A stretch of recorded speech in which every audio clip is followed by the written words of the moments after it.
dianggap sedang mengeluarkan darah kotor, minta disemangatin gitu, tapi suaminya nggak ada di sampingnya. Yang sabar ya Bu ya.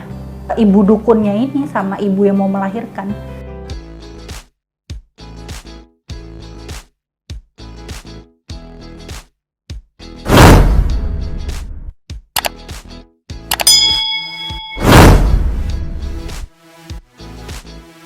Hai, assalamualaikum warahmatullahi wabarakatuh. Gimana kabarnya teman-teman hari ini? Semoga kita semua selalu dalam keadaan sehat ya. Gimana puasanya, masih lancar sampai saat ini? Ini udah hari ke berapa ya? Kalau nggak salah ini pas lagi aku ambil video ini tuh udah hampir 2 minggu ini hari puasa. Semoga puasanya lancar sampai 1 bulan ke depan. Terus ibadah-ibadah yang lainnya dari mulai sunahnya sampai yang wajibnya itu juga diberi kelancaran dan gak ada yang bolong-bolongnya. Amin. Oke guys, di video kali ini aku akan bawakan lagi tentang salah satu tradisi yang ada di Indonesia. Soalnya kemarin kayaknya aku lihat waktu aku bawain tradisi Rambu Solo itu antusiasnya besar banget. Makanya aku pengen bawain salah satu lagi nih tradisi yang ada di Indonesia. Kayaknya rasa ingin tahu masyarakat Indonesia ini gede banget ya tentang keunikan dan keberagaman yang ada di Indonesia. Makanya nih aku bawain di video kali ini tentang tradisi juga. Penasaran tradisi apa lagi? Tontonin aja terus sampai habis ya. Tapi sebelum kalian lanjut nonton video ini, aku mau ingetin dulu, jangan lupa untuk diklik tombol like-nya, kemudian di subscribe dan di share ke seluruh sosial media yang kalian punya. Dan satu lagi nih, jangan lupa juga untuk klik tombol loncengnya, supaya kalau aku ada upload video terbaru, kamu bisa jadi orang pertama yang nonton video aku. Yaudah kalau gitu nggak usah kelamaan lah openingnya, aku udah tahu kalian udah nggak sabar lagi nih pengen lanjut nonton videonya, ya kan? Ini dia, tradisi pengasingan wanita di suku Nuwaulo. Enjoy the video ya! Setiap daerah di Indonesia pastinya punya adat dan juga tradisi yang berbeda-beda. Nah, di Maluku ada tradisi pengasingan wanita selama beberapa hari di sebuah bangunan yang sangat sederhana. Wanita suku Nuwaulo ini memiliki kebiasaan untuk mengasingkan wanita ke sebuah bangunan yang terpisah dari keluarganya. Nah, kenapa ya?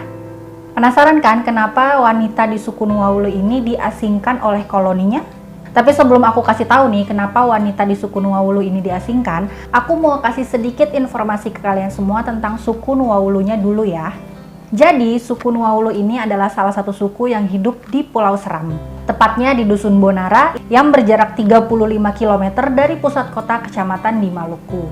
Waduh, ini nama pulaunya aja udah serem ya. Apakah tradisinya seseram dari nama pulau yang ditempatinya? Sabar dulu, kita lanjutin lagi ya.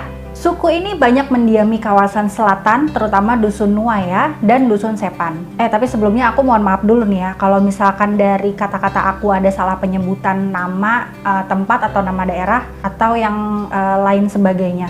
Soalnya Indonesia itu kan banyak banget sukunya ya, udah gitu logatnya pasti beda-beda. Takutnya aku penyebutan nama daerah atau nama tempatnya ini tuh berbeda sama semestinya yang aslinya. Jadi aku mohon maaf dulu nih sebelumnya. Kalau misalkan ada salah-salah pengucapan atau kata yang aku ucapkan itu berbeda dari yang seharusnya, aku mohon maaf. Nanti dikoreksi aja ya. Soalnya nih ya, ada beberapa yang menyebut suku ini tuh dengan sebutan Nuwalu. Ada juga yang nyebutnya tuh dengan Nuwaulu. Nah, ini yang bener sebenarnya yang mana? Sama aja sih sebetulnya. Mau disebut Nuwalu atau Nuwaulu, kalau misalkan kita cek di Wikipedia itu sebenarnya dua-duanya sama-sama suku itu juga gitu. Tapi memang ada yang penyebutannya tuh beda-beda. Oke, lanjutin lagi ya. Dua dusun ini masih sangat memegang teguh kebudayaan nenek moyang mereka, sehingga kehidupannya lebih banyak dihabiskan di hutan untuk berburu atau melakukan pertanian di ladang. Penduduk di dusun ini tuh sangat mempercayai cerita dari nenek moyang mereka. Mereka selalu diajarkan untuk selalu menjaga alam dan juga tradisi mereka. Nah, sebenarnya emang bagus nih. Ini patut dicontoh nih dari suku Nuwaulo ini nih. Mereka tetap melestarikan dan menjaga tradisi adat istiadat yang diturunkan dari nenek moyang mereka. Di zaman atau di era modern kayak gini masih ada kan yang ngejalanin atau melestarikan kebudayaan yang diturunkan oleh nenek moyang.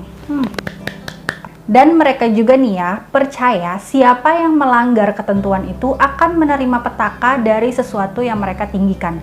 Karena orang di suku Nuwaulo ini belum banyak yang memeluk agama tertentu.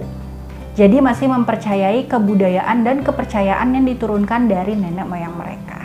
Jadi di sana belum terlalu banyak yang memeluk agama nih, kayak di Indonesia kan yang dipercaya ada 6 ya. Tapi kebanyakan dari mereka ini belum mempercayai atau memeluk agama tertentu.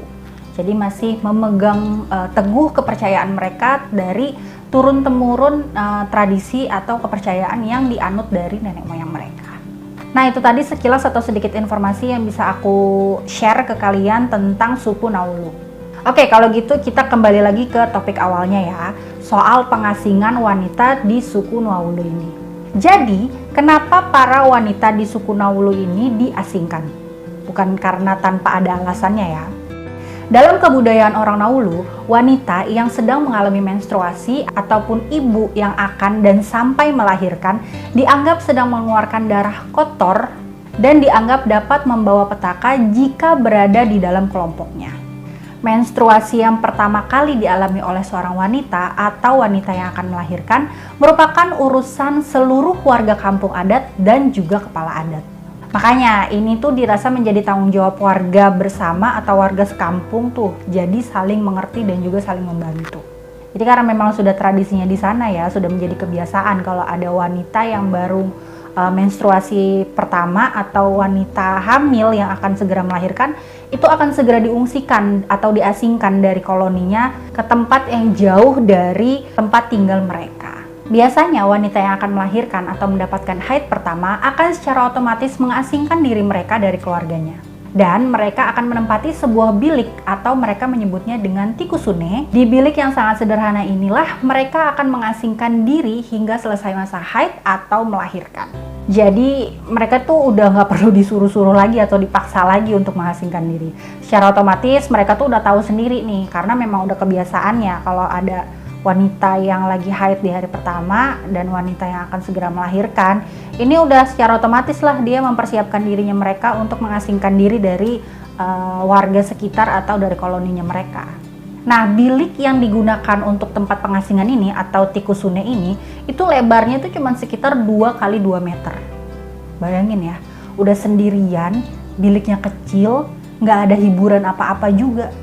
Nah, kalau kalian sanggup nggak tuh kayak gitu? Bayangin aja lah, mau gerak kemana-mana aja susah ya kan. Makanya jangan ngeluh terus. Kalian kalau misalkan suka naik angkot kesempitan kan suka geser-geser gitu, kebanyakan ngeluh ya kan. Coba nyobain deh kalian, coba tinggal di suku Naulu terus ngerasain apa yang mereka rasain. Masih mau ngeluh juga. Udah gitu nih yang bikin sedihnya lagi nih ya, saat mereka berada di pengasingan ini, wanita itu yang diasingkan tidak diperbolehkan sama sekali dikunjungi oleh pria, mau apapun itu statusnya. Mau itu dia prianya itu suaminya, kakaknya, bapaknya sekalipun, atau teman-temannya, itu sama sekali tidak diperbolehkan mengunjungi wanita yang sedang diasingkan ini. Nah terus gimana dong kak kalau misalkan dia mau makan sama minum? Tenang aja, itu udah diatur semuanya. Nggak mungkin diasingkan begitu aja terus nggak dikasih makan atau nggak diurusin. Ya nggak sampai setega itu juga kali, tetap dikasih makan lah sama minum. Jadi nanti ini setiap harinya akan ada orang yang datang ke sana untuk ngontrol dan kasih makan juga minum. Tapi tetap aja yang mengantarkan makanan juga minuman dan kebutuhan lainnya itu juga harus perempuan, nggak boleh laki-laki. Ya Allah, hebat banget loh wanita-wanita di sana. Udah diasingkan, nggak punya temen, nggak ada temen ngobrol, udah gitu kan. Kebanyakan adanya di area di dekat hutan gitu ya, di tengah-tengah hutan gitu, dan jauh banget dari pemukiman warga. Nggak megang handphone dong pastinya. Terus mereka ngapain ya di sana ya sambil ngilangin kejenuhan? Oh, bisa aja sambil ngilangin rasa bosan kan nyanyi-nyanyi gitu kan. Dan nggak mungkin bikin konten kayak gini, handphone aja nggak megang, sinyal juga mungkin nggak ada. Ya udah paling kerjaannya tidur, terus ya nyanyi-nyanyi, kalau enggak ya jalan-jalan aja di sekitar-sekitar situ ya. Jadi inget aku waktu kena COVID tahun lalu nih. Karena aku isolasi mandiri kan selama 14 hari, emang udah anjuran dari pemerintah. Itu aja rasanya bosan banget loh. Di rumah tuh kerjaannya cuma tidur, makan, nonton film, udah pantengin Netflix sama YouTube aja setiap hari. Ya kalau misalkan lagi nggak malas bikin konten, tapi kalau lagi mager banget, ya udah tidur aja udah kerjaannya setiap hari. Itu 14 hari loh, bayangin, dengan ada fasilitas yang kita punya di rumah gitu. Gimana mereka? Walaupun kalau misalkan yang wanita haid itu kan paling cuma 7 harian ya, rata-rata 7 harian lah ya kalau misalkan menstruasi. Ya lumayan bete juga kan, apalagi yang ibu hamil nih lagi menunggu saat-saat melahirkan. Itu kan lagi saat-saat dimana kita membutuhkan pasangan kita kan, berdebar-debar terus minta dikuatin, minta disemangatin gitu, tapi suaminya nggak ada di sampingnya. Yang sabar ya Bu ya. Salut banget sama wanita-wanita suku Naulu ini, keren banget. Tapi nggak cuma sampai di situ aja. Mungkin kalian mikir nih, setiap kali para wanita yang mengantarkan makanan atau minuman ini, ketika mengantarkan makanan, mereka akan mengajak ngobrol atau berbincang-bincang dengan si wanita yang sedang mengasingkan diri ini. Nggak sama sekali ya, pemikiran kalian itu salah besar. Jadi kalian jangan berpikir ketika wanita ini mengantarkan makanan, terus mereka bisa ngobrol-ngobrol cantik gitu, ngegibah bareng, supaya ngilangin rasa jenuh dan kebosanan mereka gitu. Anda salah ternyata pemirsa. Itu nggak boleh sama sekali dilakuin ya di sana. Ketika wanita yang sedang mengasingkan diri ini diantarkan makanan dan kebutuhan lainnya oleh wanita yang lain atau sanak keluarganya, mereka tuh sama sekali nggak boleh ngobrol, nggak boleh ada perbincangan sama sekali. Ya udah, begitu nganterin makanan ditaruh aja lah tuh di biliknya itu. Abis itu ya udah langsung pulang lagi, cabut lagi dia pulang. Jadi udah kebayang kan, dari pagi, siang, sore, malam sendirian aja di bilik itu. Berharap ketika ada yang nganterin makanan, dapet temen, bisa diajakin ngobrol, bisa curhat, dia menceritakan apa yang terjadi selama dia mengasingkan diri itu. No, tidak sama sekali. Kalian salah besar kalau berpikir seperti itu. Makin salut kan sama kakak-kakak di suku Naulu ini, keren kan? Nah ini yang mengasingkan diri ini, selain wanita yang lagi haid, ada juga ibu hamil nih yang akan melahirkan. Pasti kalian juga bertanya-tanya, terus kalau misalkan nanti ibu ini mau melahirkan, gimana kalau nggak ada yang ngurusin? Masa dia melahirkan sendiri gitu kan, nggak ada yang bantuin? Tenang aja, kepala adatnya dan juga aturan dari nenek moyangnya mereka zaman dulu, jadi insya Allah tetap aman. Nah, nanti kalau misalkan ibu yang akan segera melahirkan ini, akan ada seorang dukun yang akan mengunjungi mereka. Dukun ini akan membantu proses kelahirannya, tapi tetap ya hanya dengan peralatan seadanya aja. Udah dengan peralatan yang tidak memadai, yang cuma seada-adanya, terus di bilik yang kecil dan sederhana banget. Mereka harus berjuang mempertahankan nyawa mereka nih demi melahirkan calon buah hatinya. Udah gitu, sanak keluarganya nggak ada yang boleh nemenin sama sekali. Yang ada di situ tuh cuma ada si ibu dukunnya ini sama ibu yang mau melahirkan. Keluarganya nggak ada yang boleh nemenin, apalagi suaminya. Suaminya kan laki-laki ya. Itu pantangan banget laki-laki untuk datang ke tempat pengasingan itu kan.